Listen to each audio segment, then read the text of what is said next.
I asked ChatGPT if I should join the military during a recession. Here's what it said. Joining the military during a recession can have both advantages and disadvantages, and ultimately the decision will depend on your individual circumstances and priorities. Here are some factors to consider.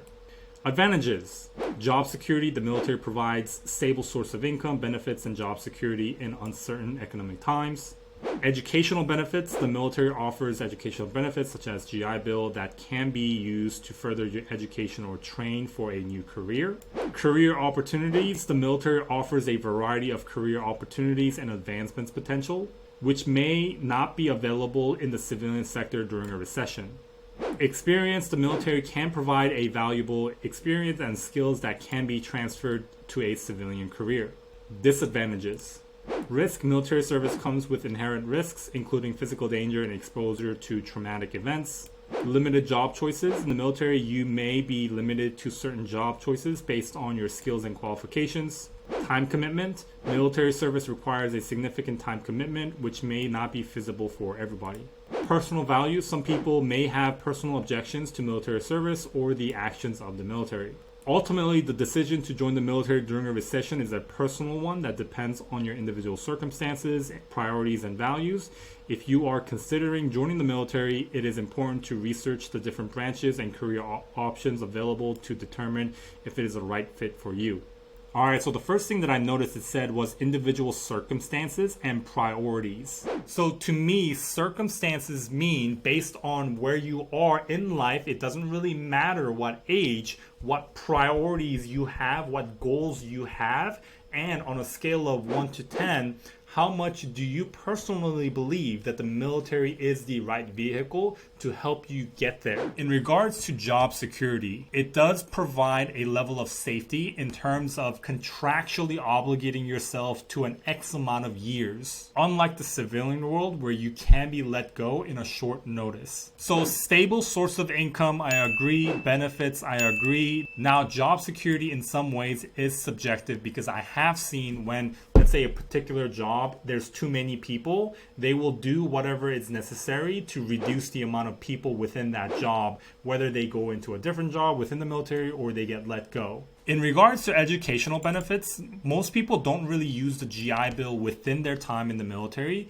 They use more so tuition assistance. Now, within tuition assistance, it's limited to how many credits that you can take per year. So within a 4 or 5 year time frame, if you are super lucky, one of the things that you can shoot for is potentially an associate's degree. Now, if you want to spend a little bit more out of your own pocket, then you can definitely aim for a little bit higher. In regards to career opportunities, I do agree with the statement that military offers a variety of jobs you can do within the military depending on your ASVAB score and your physical fitness status. At the same time, depending on the amount of hustle you put in within your time in the military, you can potentially rank up fairly quickly in a short amount of time. And so this statement, which may not be available in the civilian sector during a recession, I do agree with. For example, I have seen people achieve E7 status within 6 years. Now, I half agree with this statement because there are valuable experiences and skills that is unique to the military.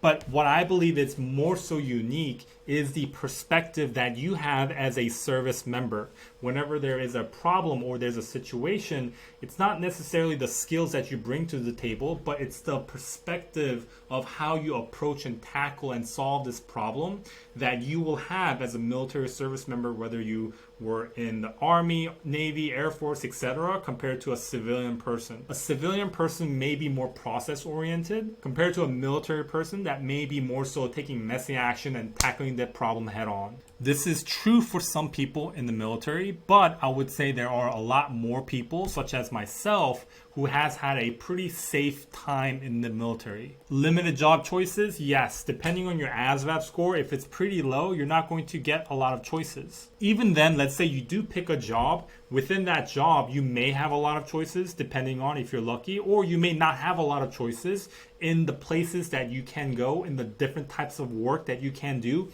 within that job. The Navy did try to combat this a long time ago by removing rate, but it never really worked out. So this is a pretty complex problem that people still haven't been able to figure out to this day. In regards to time commitment, this is true. If you're thinking about joining the military during a recession for a short period of time, that's just not realistic. Because when you sign up for a 4 or 5 year contract. And depending on your luck of the job and the location you get sent to, you could potentially work 12 hours a day, 14 hours a day, similar to what I did. You could also be a janitorial specialist like I was. But like I said, it really all depends on your luck. Regarding your personal values, if you are not about the military, and I highly recommend you definitely do your research about the military, the culture, the values that we have here.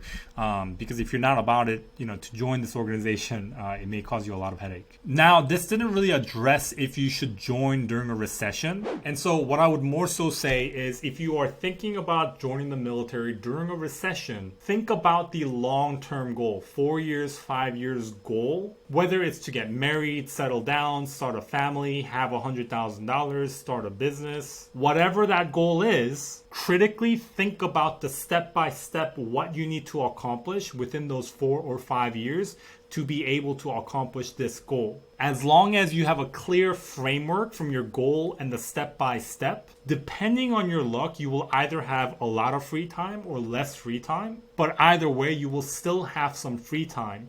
To join the military during a recession, you need to be very goal-oriented because you need to make this time commitment worth it for you. Because when you're in the military, you are on a leash. You can never pursue your passion full-time within your time in the military. So make sure if you are considering it, you clearly define what you want to accomplish and then get after it.